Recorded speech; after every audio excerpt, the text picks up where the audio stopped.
Thank you for joining us on NBA Unplugged, man. Listen, talking about me and my long stint with the Philadelphia 76ers, there's not a Knicks fan out there that can't relate or understand the same. Now, granted, you guys did do your job this season and do work and get rid of us. So I unfortunately am not in a position to talk the level of trash that I normally would. So what I have to do, I have to give you the stage to give you your flowers and just say, man, what a phenomenal scene. You got to see your guys go out and do work despite your injury. You saw your guys step up and do amazing things. My question to you coming out the gate is, how excited are you for New York Knicks basketball in the future? I mean, after seeing this run, after seeing these guys really, really pull together and become the team that the world got to see as well, just what is your feeling of the future? I'm excited, man. It's my 5th season being a Knick. And, I was here when we was winning 15 games and, we were coming, scratching and clawing from the bottom, to see where we at now and, to understand, the potential of our team, the opportunity that we got. I'm excited, so it just motivates me to, head into the off season and really get to work. Talking about the offseason, we can't talk about the offseason, of course, without talking about the postseason. And although right now you're not in it, we are watching because we all love the game of basketball. Seeing the Celtics play like they've been playing, they're really gelling. And at the same time, seeing the Dallas Mavericks gel, what are your projections for the NBA Finals this season? Who do you see in it, and who do you see winning it? I mean, it looks like Boston, Dallas. But I like Dallas, man. Just for me, I look at, how a team is playing, timing the things. And, Dallas, they just look like a great team. They really got it rolling. They look like they really like playing for one another. They help each other out there. They just look like a team, man. And, I think a lot of that goes to Luka, obviously. But Kyrie, man, I think his spirit has really rubbed off on that team, and they all playing for each other. We talked earlier just about the 1-2 combinations in the NBA, and Harry and Spank, you guys can help me more with this, but we were just talking about the Jaylen Brown, the Jason Tatum, and that's how the conversation attached to them of old was just negative, of just like, are these guys going to get it done? Are they going to keep these guys together? They're going to have to blow the team up, etc. But it seems like they're gelling more and more as the postseason continues. So when we talk about the possibility of a Celtics and Dallas, meetup, I mean, do you see this 1-2 combination from both sides being one for like the record books? Because I don't think the game has ever seen this in the finals. We saw Kyrie, Braun, Steph, Clay. Like, we done seen like some good finals recently. We seen D-Wade. Yeah, I don't know. This is gonna be tough, man, because all of these guys, those 4 guys, are extremely skilled. They play at extremely high level, make extremely difficult shots, and they have high basketball IQ. So typically I feel like it's going to come down to everybody else. It's going to come down to the Drew Holidays, the Derek Whites for Boston, and, the P.J. Washington and those guys. So we'll see. Harry, I know you had questions too. Yeah, for sure. Julius, this is Harry. Throughout your career, you've went the whole gambit, playing on an iconic franchise like the Lakers, and now with the Knicks. Is the media frenzy and playing in those cities, how much does it actually affect a player, say, playing in Indiana? You throwing shots? No. It just depends. It just depends. At the end of the day, it's basketball, man. So that's really what it comes down to. It's not really, it don't really matter about what, somebody has to say or what this person says about you. It really only matters what you think. And, the goal of the game is go out there and win the game. You know what I mean? So that's really what it comes down to at the end of the day. You're not really thinking about that out there. Gotcha. Julius, this is John. I got a question for you. How's that shoulder healing up? Man, it's healing up great. I spent so much time rehabbing before. I spent like 2.5 months rehabbing before. So when I came out of shoulder surgery, Like I was recovering pretty fast. All my muscles around my shoulder and stuff were strong. So I've been healing up great, but taking my time, obviously. Not in a rush. But I like where I'm at for sure. Well, how difficult was it for you to miss the playoffs this year and watching your guys out there battle? Bro, it was terrible. It was terrible. To be able not to be out, that's what you play for. Especially me. I'm in my 10th year in the league. See what they got going on. Not bad. Yeah, but I'm in my 10th. Yeah. Ain't nothing about to happen. No, it's the NBA. It's the NBA. It's all pushing, no action. That's what the NBA. Talk. The NBA should stand for what you all gonna do out pushing, there, no Kev? action. That's it. You buy action out there, listen, Kev? all you gotta do is ask about me. Come on, man. You go to my church league footage. Look, I'm the first one to throw hands. I'm the first one. That's why they had to ban me. Harry, they banned me from the league. You gotta chill, bro. I'm just telling you what it is. They're 7 foot out there, Kev. Well, they 7 foot. Listen, don't think we didn't have big pastors. We was the only church with a 7'2" pastor. Yeah. Ain't another church. Ain't another church in the East Coast that had a pastor that big. He played in hard bottom shoes. Yeah, he played in hard bottoms. I told you that.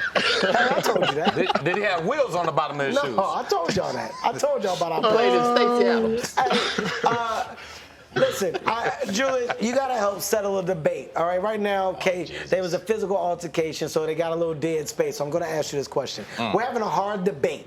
The debate is, do we feel like Drew Holiday is a Hall of Fame point guard? I'm going to tell you my stance. I said that he is. I said that Drew has won a championship. He has an amazing defensive presence that has an amazing abundance of defensive accomplishments, and is an NBA All-Star. If we were to go and say it's all said and done for him today, would you say that he has the makeup of a Hall of Fame point guard in the National Basketball Association? Well, you gonna ask me? I'm a little biased, man, because I played with Drew for a year, and Drew was one of my favorite teammates I've ever played with in my career. So I'm gonna be a little biased and say yes. But I mean, if you want to just talk about actual accomplishments and like winning and what sets him apart, he got All-Stars, obviously, like you said. He got championship, competing for another one. He got an Olympic gold medal, competing for another one this summer. Multiple all-defensive teams. Like, dude, he's a beast. From that guard position, you ask anybody in the league who's the hardest player to go against, I guarantee you Drew's going to be at the top of a lot of people's list. So, and it's been like that for a while. So, Julius, I just want to make this very clear. So what you're saying is that Harry's wrong. Is that what you're saying, Yeah, Drew Julius? Hall of Famer. Are you saying that Harry's He wrong? also said he's biased. Yeah. He also prefaced it by saying he might be But a then he little also biased. went down a slew of stats attached to that man. I'm Last biased. one I'm to settle biased. this debate, Julius, because He a Hall of Famer. Well, let me just ask you this: what makes him one of your favorite persons to play with? Because you played with him. Like, what made him one of your favorite people to play with? well, he definitely just explained it, John. He ran down a Because list he can affect- said because he's a he great teammate affects- and he won. That's what I want to He hear him affects say. winning. He affects winning. Like, he can. That's what I want to hear Like, him you say. look at that last game. Look at the last game and how they won that last game. Like, he had, I don't know how many points he had, but he does things like he does at the end Defense of It the wasn't game. about the points. It was about that Yeah. stop that he made at the end of the game. Exactly. Defense stopping the game. Exactly. He's been Defense is doing still that his whole the game. career, but and he can go get you 30, 40. But he don't have to affect winning. Julius, when you talk to NBA greats like yourself, you have to set the stage for them just to make good points. So another point was made in our debate. You got to keep in mind, we're basketball fans, so we don't have the knowledge that you guys have. Let me correct that. They don't have the knowledge that you guys have. You got it. As a great- But I agree with you, Ken. Why? No, I'm saying as an NBA great. Like, Right, y'all right, don't right. share Go ahead. NBA success. fault. I I forgot. share NBA Four-time success. So All-Star here's celebrity? See, I didn't have to say that. He knew that. You see, he knows that stat. You understand The that? fans pick it. That's How much did exclusive. you That's pay for that fans stat? pick it. Everybody know that. Everybody know Yes. Julius. Everybody also know he pays for likes. Julius, this is a big thing. It came up and the conversation came up. It said, if you had a choice between Tim Hardaway of old and Drew Holiday today, in our debate, the conversation came up, and someone said, I take Tim Hardaway. And they got mad at me because I argued it.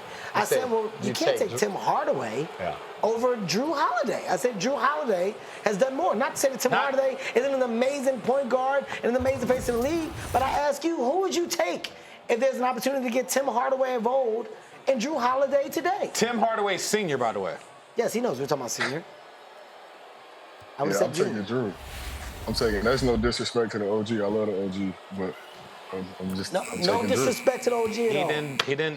He didn't get it done. You are seeing the Indiana Pacers give shot after shot. And what I mean by that, they're giving examples of great team basketball, but the Boston Celtics just seem to never go away. Like, in moments like this, is it demoralizing to a team? Like, how do you go back to these timeouts when you feel like you're giving your all and the team just withstands your best punches? You got to stay in the moment. That was tough. Can't look too far ahead. Can't think about what's going on. You got to stay in the moment. Wow. And so that buzzer's over. Keep fighting. Julius, I got a serious question for you. Serious? I don't like the Philadelphia 76ers. Serious question. I do not like the 76ers at all. I don't really like the city of Philadelphia. Do you go for a Philly cheesesteak or a chopped cheese? Which one do you like the best? Chopped cheese. Come on now. Y'all try to get me in trouble. Cheese. Julius, at this point, Y'all got a great steakhouse, but Barclay Pride was a great steakhouse. Yeah, you know what, Julius? At this point, I'm gonna ask you to get your fat ass off our show. Okay? That's what I want. You go get your chopped cheese steak. you get off. He was your friend 2 minutes ago. 2 minutes ago. He was your buddy 2 minutes ago. He just went I didn't say you wrong. Wait a minute. He took Drew Holiday. Blame Josh Hart. I will tell you this. I have to be a fair fan and a fair friend. The Knicks play great basketball, man. Yep. You guys are in great hands. The future is bright, man. Yep. I'm looking forward to you coming back, and I like the fact that you're going to come back healthy. I'm hoping that the whole rehab is exactly what you wanted to be, man. I can't wait for you guys to get back on the floor and be healthy in a unit, because we are going to be where we're supposed to be. So just understand that this year, you may have won the beginning phase, but trust me when I tell you, we will win the war. We'll be back, Julius. Jesus Christ. We will be back. Jesus You understand me? Christ. We'll be back. And I say that seriously. Yeah, that's all. I don't want to say nothing else to him. I had to leave it just like You that. don't want to say nothing else? No, I got to leave You it like got that? You got that off the Yeah, chest? Julius. Okay. I feel like I got it all. He got that off. I feel like I got it all. Just let me get that.